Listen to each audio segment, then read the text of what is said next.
that we can bring some of that back. And so I am comfortable with being able to go forward with this. I'll endorse that. We just, I know we've got to, but we still need to keep being constructive.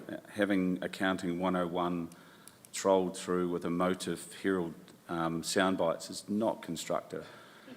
So if we, you know, and it's all relevant, I know, but we can't just keep going down the same old path. And we've given a truthful document as much as we can with the staff, what they've achieved here today, so I'm comfortable with putting that to the public.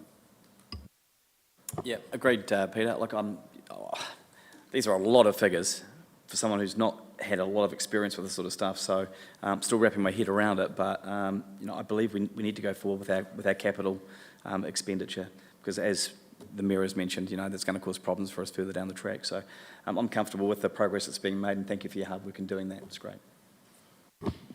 I too are very comfortable with this progress report that we've been given this morning.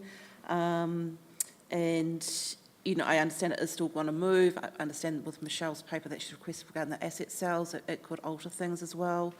I have a level of comfort, and I endorse continuing with capital projects. We cannot afford not to do them. That is going to leave future generations with more to bear. So I'm comfortable with moving forward. But obviously, I've still got reservations. Just extrapolating at a number which someone paying rates at $4,000 in 3 years' time, that will be $5,700.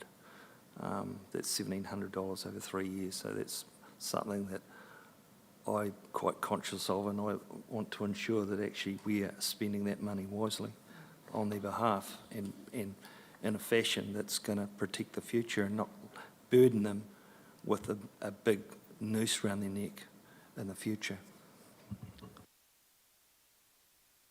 Yeah, and the challenge with that is, and bearing in mind we are one of the lowest rate bases for provincial councils. I know people that have been used to those low rates forever and a day don't get that. But if we end up at 5.7 and at 4.5, but we've got burst water pipes everywhere, no one's going to be thanking us for that either. So striking the balance, isn't it?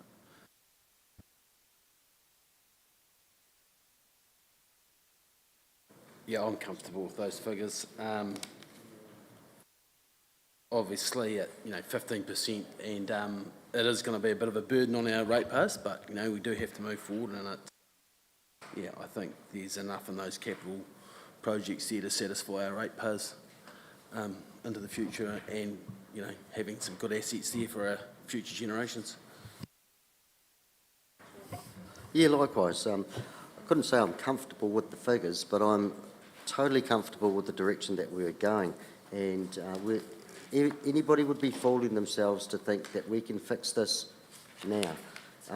What our Chief Executive and his team have done is you've provided a journey for us to where we can get to where we want to be. It cannot happen overnight, and I'm thoroughly impressed with the work that's been put in here, and comparatively with or without the capital program, the figures are the same when we're talking about rates increases. They really are. So we need to get to ourselves to the point where everyone can say, look, we're running a balanced budget, we're paying back debt, and we're funding our depreciation.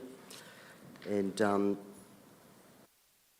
future generations do not have a noose around their necks, thanks to smart work and positive decision making.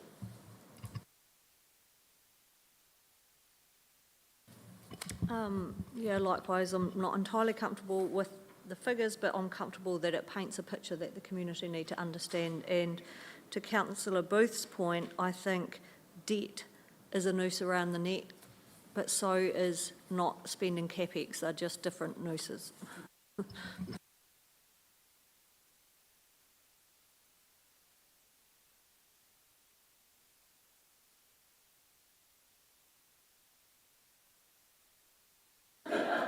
There's capital expenditure, but we haven't had capital punishment for a long time. So we need to come up with a different narrative.